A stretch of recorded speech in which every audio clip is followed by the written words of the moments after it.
કેમ છો? મજામાં? भाई लोग, तारीख थी 29 नवंबर 2005, दिन मंगलवार।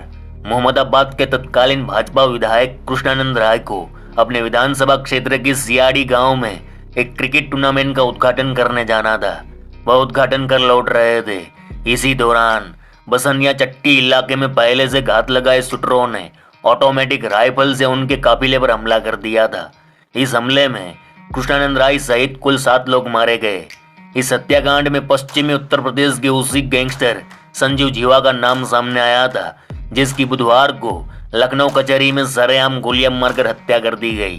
उस वक्त कृष्णानंद राय की हत्या की रिपोर्टिंग करने वाले वरिष्ठ पत्रकार जयशंकर राय की माने तो जीवा ने विधायक की गाड़ी के बोनट पर चढ़कर AK-47 से गोलियां मारी थी, जो सीधे उसके सिर पर लगी थी। अब आप सोच रहे होंगे कि ये संजीव जीवा क्या वाकई में इतना खूंखार गैंगस्टर था? तो मामा चलो फिर 90 के दशक के कुछ पन्ने पलटाते हैं। पूरा रक्त चरित्र है इस कुख्यात के नाम। संजीव जीवा दरअसल यूपी पुलिस के लिए खौफ का पहला नाम था ही। उसकी तुत्ती पश्चिमी उत्तर प्रदेश, राजस्थान, हरियाणा और दिल्ली तक में बोलती थी। जिन दिनों यूपी में भाटी गैंग पैदा होना शुरू हुआ था, तभी जीवा ने भी जिंदगी में अपराध जगत का स्वाद चखना शुरू कर दिया था। कह सकते हैं कि इसकी तुलना भी 5 लाख के इनामी और फरार चल रहे बदमाश मदन सिंह बदोह और मुकीम काला जैसे से हुआ करती थी। अब से करीब 30-32 साल पहले यानी 1990 के आसपास संजीव जीवा ने जराइम की काली दुनिया में कदम रखा था। संजीव जीवा ही पश्चिमी उत्तर प्रदेश का वहाँ खौफनाक बदमाश कहलाया माना जाता था, जिसकी गैंग में शामिल गैंग मेंबरों को कभी पुलिस ने AK-47 जैसे घातक ऑटोमेटिक हथियार और उसके 1300 कारतूसों की बड़ी खेप के साथ गिरफ्तार किया था। उस गैंग मेंबर का नाम था अनिल। यूपी पुलिस के ही एक एनकाउंटर स्पेशलिस्ट की माने तो किसी जमाने में यही संजीव जीवा पेट पालने के लिए एक दवाखाना में कंपाउंडर हुआ करता था। यूपी के मुजफ्फरनगर का रहने वाला संजीव माहेश्वरी उर्फ संजीव जीवा शामली के शंकर दवाखाना में महज 3000 महीने की पगार में नौकरी करता था। लिहाजा कोड़ियों की नौकरी और सुबह से शाम तक की हाड़-तोड़ मेहनत से मुंह चुरा कर रातों रात धनासेठ बनने की ललक में एक दिन इसी संजीव जीवा ने अपने उसी दवाखाना मालिक को ही अपहरण कर डाला, जिसकी 3000 रुपये की पगार पर संजीव जीवा का अपना परिवार पलता था। दवा संचालक के अपहरण के बाद जब जीवा का दिल खुल गया तो उसने 1990 के ही दशक के शुरुआती दिनों में कलकत्ता के कारोबारी के बेटे का अपहरण कर लिया। अपहरण कर बदले में 2 करोड़ की फिरौती मांगी। उस जमाने में 2 करोड़ की फिरौती की खबर ने दिल्ली सहित देश के बाकी तमाम राज्यों की पुलिस की सांस भी फुला दी थी।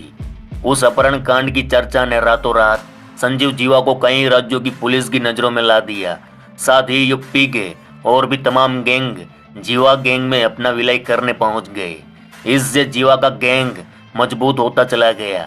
हालांकि अपने गैंग का विस्तार होने से पहले संजीव जीवा काफी समय तक उत्तराखंड के हरिद्वार के बदमाश नाजिम गैंग के साथ मिलकर अपराध की दुनिया में डंका बजाता रहा। उसके बाद वो सतेंद्र बरनाला गैंग में जा मिला। इसी बीच संजीव जीवा को लगने लगा कि जब तक वो कोई बड़ा कांड अपने नाम नहीं लिखाएगा, तब तक जराइम की दुनिया में उसकी कोई पहचान नहीं बनेगी। लिहाजा एक दिन 10 फरवरी 1997 को मौका हाथ लगते ही उसने भाजपा के कदावर नेता ब्रह्मदत्त द्विवेदी को मौत के घाट उतार कर पूरा रक्त चरित्र रच डाला। इस केस में बाद में जीवा को उम्र कैद की सजा भी हुई।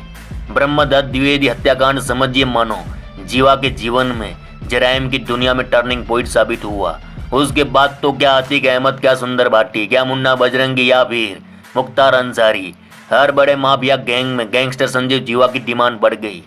इसी बढ़ती डिमांड के बीच संजीव जीवा ने साथ पकड़ा तब के पूर्वांचल के बदनाम नाम रहे गैंगस्टर मुन्ना बजरंगी का, क्योंकि उन दिनों मुन्ना बजरंगी की तुत्ती बोला करती थी।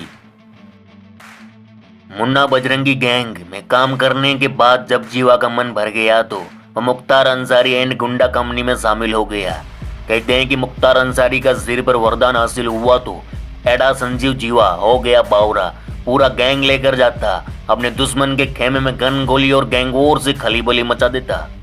कहते हैं कि मुख्तार की छत्र छाया में जीवा बेकाबू हो गया। अब उसे रोकने वाला असंभव था। मुख्तार का एक इशारा जीवा किसी का भी राम नाम सत्य कर डालता। इस तरह इन गुरु चेले की जोड़ी ने पूरे पूर्वांचल में खूब आतंक मचाया।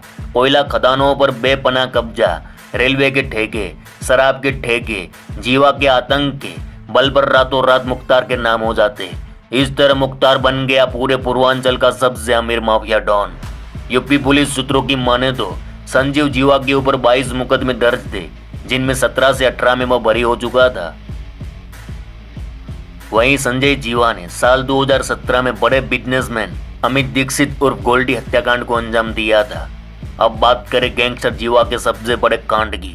यूपी के वरिष्ठ पत्रकार जयशंकर राय बताते हैं कि उस दिन क्षेत्र के मनिया मिर्जाबाद में प्रदेश स्तरीय कृषि गोष्ठी का आयोजन किया गया था। इस गोष्ठी में कृषि विशेषज्ञों के साथ ही अन्य विषय के विशेषज्ञों को वक्ता के तौर पर बुलाया गया था। गोष्ठी का समापन जिलाधिकारी को करना था। दोपहर के 2:45 बजे होंगे, तभी जिलाधिकारी के मोबाइल फोन पर उन्हें कुछ सूचना दी जाती है।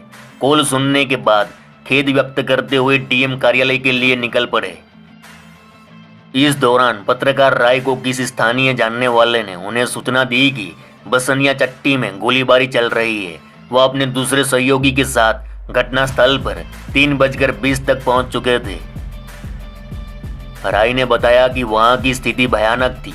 एक गाड़ी में कृष्णानंद राय पीछे की सीट पर और अगली सीट पर उनका गनर निर्भय उपाध्याय का शव पड़ा था। बाकी अन्य 5 लोगों की लाश गाड़ियों के इर्द गिर्द सड़क पर गिरी हुई मिली थी। ऐसा इसलिए था कि गोलीबारी होने के साथ ही गाड़ियों में कृष्णानंद राय के समर्थक उतरकर सुरक्षित जगह छिपने के लिए प्रयास में भागे थे। जयशंकर राय ने बताया कि इस कदर फायरिंग हुई थी कि गाड़ी का एक एक हिस्सा पूरी तरह छल्ली हो गया था। कृष्णानंद राय ने करीब 2 बजे सियाड़ी गांव में क्रिकेट मैच का उद्घाटन किया। वहां से निकलकर उन्हें कनुवान गांव जाना था। विधायक राय की पहले से कनुवानी गांव जाने की कोई योजना नहीं थी। क्रिकेट मैच के उद्घाटन के बाद वहां से निकलते समय ही उनके कुछ सहयोगियों ने कनुवानी चलने को प्रस्ताव दिया। सियाड़ी से कनुवान के लिए अभी विधायक राय करीब 1 किलोमीटर ही चले होंगे कि आगे एक 4 पहिया गाड़ी रास्ता रोक के खड़ी थी। गाड़ी की ड्राइविंग सीट खाली थी। जब तक कोई कुछ समझ पाता तब तक कृष्णानंद राय की गाड़ी पर ताबड़तोड़ फायरिंग होने लगी। पत्रकार राय के अनुसार संजीव जीवा ने विधायक की गाड़ी के बोनट पर चढ़कर AK-47 से गोलियां बरसाई थी, जो उनके सिर पर लगी बताई जाती है। हालांकि विधायक कृष्णानंद राय के साथ भी कुछ राइफलधारी थे, पर वे ऑटोमेटिक राइफल की फायरिंग के आगे बेबस महसूस कर छुपने की जतन में जुट गए थे। एक अंदाज है कि उस दिन करीब 500 राउंड गोलियां ऑटोमेटिक राइफल से विधायक की गाड़ी पर दागे गए थे और करीब 7 से 8 AK-47 और पिस्टल का इस्तेमाल हुआ था। मौके पर इस फायरिंग में कुल 7 लोग मारे गए थे। जानकारों का कहना है कि विधायक कृष्णानंद राय प्रतिदिन क्षेत्र में आयोजित कार्यक्रम में हिस्सा लेने अपनी बुलेट प्रूफ गाड़ी से जाते थे। उस दिन भी उनके शुभचिंतकों ने उन्हें बुलेट प्रूफ गाड़ी से ही चलने को कहा। हालांकि शायद इस तरह की घटना नहीं होने को लेकर कृष्णानंद राय पूरी तरह आश्वस्त थे। हालांकि कृष्णानंद राय खुद के पर्सनल कार्ड लेकर चलते थे। कृष्णानंद राय ने कार्यक्रम में जाने से पहले अपने लोगों को यह भी कहा था कि बनारस से उनके पर्सनल कार्ड चल चुके हैं। जिस समय कृष्णानंद राय की हत्या हुई उस समय मुख्तार अंसारी गाजीपुर जेल में बंद था।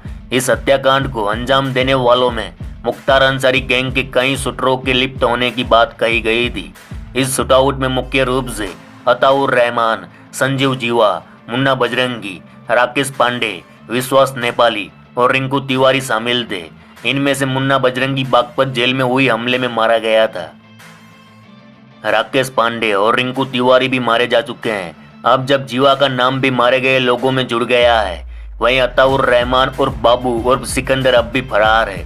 उस पर इंटरपोल ने 2 लाख का इनाम घोषित कर रखा है।